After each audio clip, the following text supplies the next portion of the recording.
कि मेरे विधायक भाग जाते बीजेपी 10 अगर हम चुनकर आए हैं, मान लीजिए कि 2 तो आपके अपने ही थे, घर से थे, तो वो ले जाती बीजेपी। तो लोग ये भी कहते हैं फिर अगर ये सपने देखते हैं मुख्यमंत्री बनने के, तो अपने बाकी विधायक इतने विधायकों को संभाल लेंगे? सुदेश जी, 82 में चौधरी देवीलाल के साथ क्या हुआ? मेरा कंपैरिजन आप कर लो इस छोटे से टर्म का। मैं आपको 82 का वाक्य बताता हूं, उससे पहले चौधरी देवीलाल जी फुल फ्लेज 2 साल सीएम रहे, 77 से लेकर 79 तक। जब 82 में भजनलाल को शपथ दिला दी गई और चौधरी देवीलाल जी बस में लेकर उन विधायकों को दिल्ली की तरफ जा रहे थे, और जब दिल्ली बस रुकी कितने बचे थे? तो मैं कोई गलत बात कह रहा हूं क्या? जब शिवसेना के 40 विधायक और असम पहुंच जाते हैं और उद्धव ठाकरे जी की सरकार गिर जाती है, तो दुष्यंत तो बहुत जवान है। क्या सीखा आपने बीजेपी के साथ रह के? राजनीतिक तौर पर क्या सबक, क्या शिक्षा लिया आपने? राजनीतिक तौर पर एक चीज सीखी है कि groom your cadre, make your cadre strong. Cadre के आदमी पे विश्वास रखो, वो लंबा भी चलेगा, टिका भी रहेगा। ये जो शॉर्ट टर्म कई बार फैसले ले लिए जाते हैं, और हमारी मजबूरी थी, 9-10 महीने हुए थे संगठन खड़ा करे, हमारे पास हर कॉन्स्टिट्यूंसी में शायद वो विनेबल कैंडिडेट भी उतना मजबूत नहीं था। बहुत से हमारे साथी ऐसे थे जो मजबूत थे मगर डरते थे कि रिजल्ट क्या आएगा। और उन साथियों का अगर मैं देखूं तो शायद उस समय हमें डिसीजन जो हमने लिया प्रैक्टिकली वो अच्छा डिसीजन था। लेकिन जो लोग छोड़ के गए, आपने देखिए उनको विभाग भी दे दिए, देर सवेर कुछ लोगों को दिए, लेकिन दिए वो कहते हैं कि सारे मलाईदार ओहदे तो अपने पास रखे हुए थे, सब कुछ अपने पास रखा हुआ था, सुदेश जी कब्जा करके बैठे हुए मुझे थे। एक चीज तो बताओ, ये दूध और मलाई कहाँ है? मैं भी देख के आऊं। ये जो आप बात करते हो मलाईदार, ये कहाँ है? फिर तो नायब सैनी जी से जो मलाईदार आज सरकार में कोई है ही नहीं, उन पर क्यों नहीं आरोप लगाता? मुझे कंपैरिजन तो करके बताओ। मैं रेवेन्यू 6,400 करोड़ रुपया था स्टैंप ड्यूटी का, उसको 12,500 करोड़ ले गया। क्या मैंने स्टेट के एक्सचेकर को बेनिफिट नहीं किया? या 4.5 साल में कोई जादू की छड़ी ऐसी थी जिसने दुगना टैक्स कर दिया? हमने तो 1 रुपया भी किसी स्टैंप ड्यूटी का नहीं बढ़ाया किसी भी चीज के ऊपर, बल्कि हमने रिलैक्सेशन करी। अगर महिला होगी तो उसको इतनी कम स्टैंप ड्यूटी देनी पड़ेगी, अगर कोई विद इन फैमिली ट्रांसफर होगा उस पर कोई फीस नहीं लगेगी, अगर कोई मर्जर और डी मर्जर होगा कंपनीज पे तो उसके अंदर ये फीसें नहीं लगेगी। जो रिकरिंग चार्जेस होते थे हमने तो शायद उनको वेव ऑफ ही करे। एक्साइज टैक्सेशन पे मुझे पता नहीं कितना बड़ा क्रिमिनल बना दिया।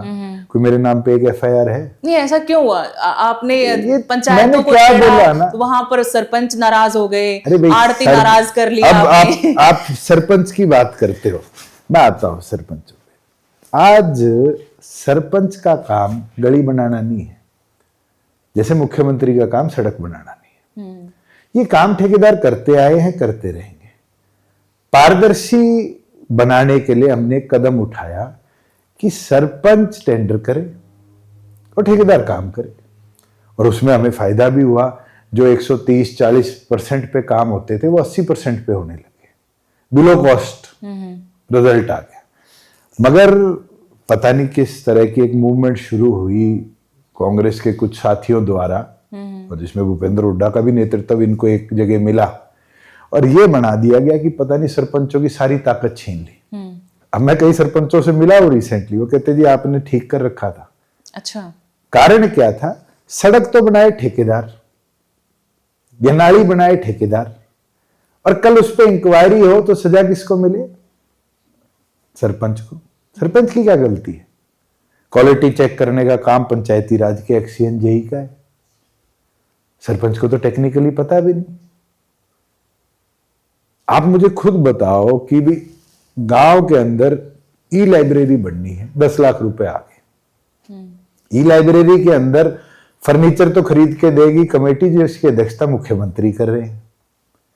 एसी खरीद के देगी वो कमेटी। सिर्फ 4 दीवार और एक लेंटर लगना है, उसका काम सरपंच की निगरानी में हो रहा है। ना तो सरपंच को बता 4 एक का मसाला लगना है, 5 एक का मसाला लगना है।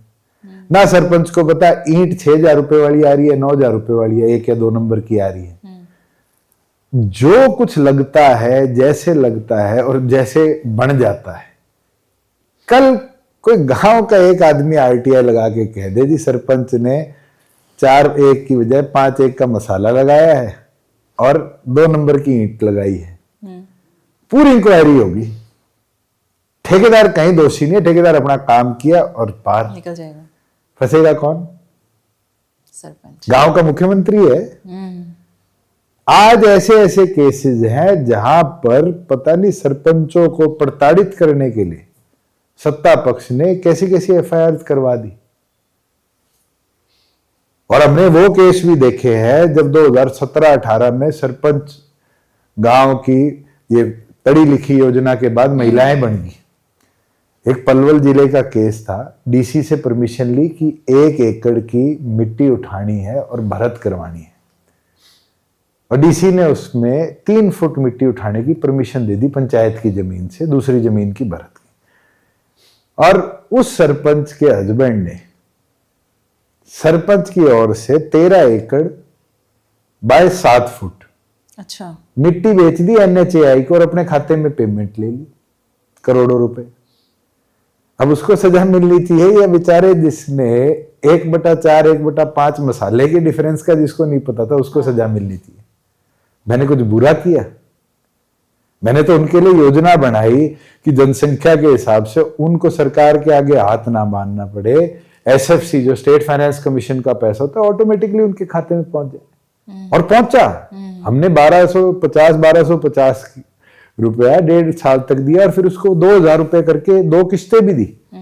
फिर अलायंस टूट गया, उसके बाद 7 किस्तें आई नहीं। अब सुनने में आया कि 1 किस्त भेजी है पहली। अलायंस टूट गया, आपको जरा भनक नहीं लगने दी? क्यों नहीं भनक थी? भनक आपको थी। पता था ऐसा? ये तो व्यवस्थाएं होती है। कोई हमने इश्तिहार लगा के तो कहना नहीं। कल सुबह आपको पहले से मालूम था कि ऐसा हो रहा है, मतलब अंदर घट रहा है? तो चर्चा थी, जब हमारी सहमतियां नहीं बन रही थी चीजों के ऊपर तो रास्ते तो अलग करने ही थे। अगर हमारी चर्चाएं ना होती कि हम सीट शेयरिंग पे जाएंगे या लोकसभा कैसे लड़ेंगे, तब तो मैं मानता। जब मेरी बीजेपी के नेतृत्व से चर्चा चल रही थी और सीट शेयरिंग पर सहमति ही नहीं बन रही थी, तो फिर हमें रास्ते तो राजनीति हमने भी करनी है, उनने भी करनी है, फिर तो अलग अलग रास्ते पे चलकर होती। बीजेपी यूज एंड थ्रो नहीं करती रीजनल पार्टीज के साथ? देखो, मैंने तो एक बार निभाई है। आगे क्या होगा, क्या परिस्थिति, किसके साथ कब अलायंस हो ना हो, पूर्ण बहुमत आए ना आए, ये तो भविष्य में बताऊंगा। But yes, if you see around the country, आप वाली स्टेटमेंट कहीं ना कहीं सच है। रीजनल पार्टीज का क्या फ्यूचर देखते हो आप? बहुत अच्छा फ्यूचर है, और ये शायद 20 साल में एक दौर आता है जब रीजनल पार्टीज शायद डिमिनिश हो जाए फॉर अ शॉर्टर पीरियड, मगर फिर रीजनलिज्म उठता है, और रीजनलिज्म जब उठता है तो रीजन के प्रोग्रेस की बात होती है और लोग दोबारा जनमत दे के ताकत देते। ये इंदिरा गांधी जी के दौर पे भी देखा आपने, सोनिया गांधी जी के भी दौर पे देखा आपने, और शायद आज भी वो 1.5 दशक बाद वो दौर हम देख रहे हैं। लेकिन बीजेपी के आने के बाद बीजेपी ने एक रणनीति के तहत यही तो किया है कि लड़ाई सिर्फ एक पार्टी के साथ होगी आपकी, ये नीचे नहीं लड़ना हमने। और वो क्या किया, जिनके साथ वो कमजोर रह के बैसाखी की तरह से राजनीति में थे उनको धीरे धीरे इस्तेमाल किया और फिर अपने बूते खड़े हो गए। अब उनकी लड़ाई कांग्रेस और बीजेपी कर दिया हर जगह। आप कह रहे रीजनल पार्टी फ्यूचर है, लेकिन देखिए हम हरियाणा में बैठे हैं, रीजनल पार्टी के नाम पे कौन सी पार्टी मजबूत है? हम बगल का पंजाब लेते हैं, वहां पे कौन सी रीजनल पार्टी मजबूत है? हम बिहार इलेक्शन की बात करें, वहां पे कौन सी रीजनल पार्टी मजबूत हुई है? आप उद्धव ठाकरे वहां की बात करते हैं, महाराष्ट्र की, वहां पे कौन सी मजबूत? मैं आपकी पत्रकारिता पे सवाल कर लेता हूँ। आपने 6 स्टेटों का नाम लिया और फिर आपके डाटा 6 के स्टेट की शायद कमजोर है। आप पंजाब की बात करते हैं, आम आदमी पार्टी नेशनल का सिर्फ एक टैग है, एक स्टेट की पार्टी है, वो पंजाब की है। दिल्ली के अंदर they are number 2 with very small margin. वहां कांग्रेस 3rd पे है, सॉरी कांग्रेस 2nd पे है, बीजेपी 4th पे है, अकाली दल 3rd पे। तो वहां 2 रीजनल पार्टीज एग्जिस्ट करती। आप बिहार चलिए, बिहार में single largest party BJP, 2nd largest party JDU, 3rd largest party आपके तेजस्वी की, RJD. Fourth largest party Chirag Paswan की, regional party. Fifth largest party HAM. Six largest party Kushwaha. Seventh largest party is Congress with only 2। अब महाराष्ट्र की बात करते हैं। Largest party BJP, second largest party Uddhav, Shivsena जो पुराने इन वाली शिंदे, क्या नाम है, शिंदे जी वाली है। Third NCP, fourth Uddhav Thackeray या शायद वाइस वर्सा हो, फिफ्थ अजीत पवार, सिक्स्थ पे कांग्रेस है। आप जो रीजनल, लेकिन आप देखिए, अगर हम फिर से पंजाब से ही शुरू करते हैं, पंजाब में आम आदमी पार्टी किस वक्त में आई थी? एक वेव थी वहां पर, और आम आदमी पार्टी अब जब 27 में बनेंगे तब रीजनल पार्टी हम काउंट करेंगे उसको। पंजाब में उस समय आई जब किसान आंदोलन में कांग्रेस ने अपना मुख्यमंत्री बदल के चन्नी जी को बना दिया। चन्नी जी की एक्सेप्टेबिलिटी नहीं बनी, अकाली दल के लोग विरोध में थे, बीजेपी के विरोध में थे, तो इनका जन्म हुआ। वो आजमा भी चुके थे, लेकिन आप रीजनल पार्टी की बात करते हैं। आज जम्मू कश्मीर में नेशनल कॉन्फ्रेंस कैसे वापस आ गई? वो एक अलग कॉन्टेक्स्ट की बात है। जब जम्मू कश्मीर, हरियाणा में कॉन्टेक्स्ट अलग नहीं हो सकता। जम्मू कश्मीर एक अलग चीज है, लेकिन ये भी सोचिए कि बीजेपी वहां जहां बिल्कुल नहीं थी वहां मजबूत हुई। तमिलनाडु उठाइए ना, आप तमिलनाडु बीजेपी मजबूत कितनी हुई जम्मू कश्मीर में? कश्मीर में बीजेपी कहीं थी नहीं, बीजेपी अब वहां पर। आप सोचिए बीजेपी कैसे धीरे धीरे अपने पैर पसार रही है। आज फाइट सिर्फ बीजेपी कांग्रेस के बीच में नजर आ रही है। वही मैं पूछूं कि क्या फ्यूचर है? आप मेरे को 5 स्टेटें बताइए ना, दोनों आमने सामने लड़ रहे हो। 5 मैं मान जाऊंगा आप पत्रकारिता करते हैं। Tell me 5 states in India जहां Congress and BJP are fighting 1 to 1, except 3 hilly states. There is no other state in the country. नहीं, अपने अब आप लगा लीजिए, यहाँ गुजरात लगाइए, आप राजस्थान लगाइए, हिमाचल लगाइए, हरियाणा लगाइए, यहाँ तो सब सीधे सीधे फाइट बीजेपी कांग्रेस में है। मैं 3 हिली स्टेट को छोड़ के मैं दिल्ली में भी कहा, 5 बताइए ना। दिल्ली में भी कहा, अब दिल्ली में आम आदमी पार्टी, कांग्रेस के नंबर कितने हैं दिल्ली में? हाँ, तो कांग्रेस क्योंकि खत्म हुई ना, इंडिया अलायंस। अरे भाई, मैं आपको लोगों को इतना कंफ्यूज कर दिया कांग्रेस ने कि ये आम आदमी पार्टी के अगेंस्ट। सुबह की आप अपनी बात से ना पलटिए। मैं आपको कह रहा हूँ हिली स्टेट्स को छोड़ के उत्तराखंड और हिमाचल प्रदेश को छोड़ दो आप, या असम को छोड़ दो। आप मेरे को 5 प्रदेश बताओ जहां third party is not strong. हाँ, थर्ड पार्टी ना, वही। अरे भाई, थर्ड पार्टी रीजनल पार्टी है ना। तो थर्ड गेम तो 2 के बीच में, वही मैं गेम तो 2 के बीच में रख दिया ना। अरे भाई, 2 के बीच में तो पहले भी था। आप मेरे को आंध्रा बताइए, आप मेरे को उड़ीसा बताइए, आप मेरे को तेलंगाना बताइए, आप मेरे को कर्नाटका बताइए। आप में सिर्फ एक कर्नाटका में Deve Gowda ji is the third largest regional party. वहां मैं मानता हूं दोनों की टक्कर है, और वो पुरानी टक्कर है।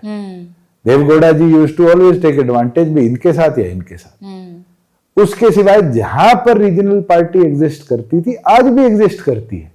ये तो समय का दौर होता है, कई बार नंबर 1 के बढ़ गए, 1 के घट गए। हाँ। उस दौर के अंदर क्या हो जाए ये तो किसी को भी नहीं पता। ये तो पब्लिक सेंटिमेंट्स है, और मोमेंटरीली आपको देखने पड़ते 5 साल में एक बार।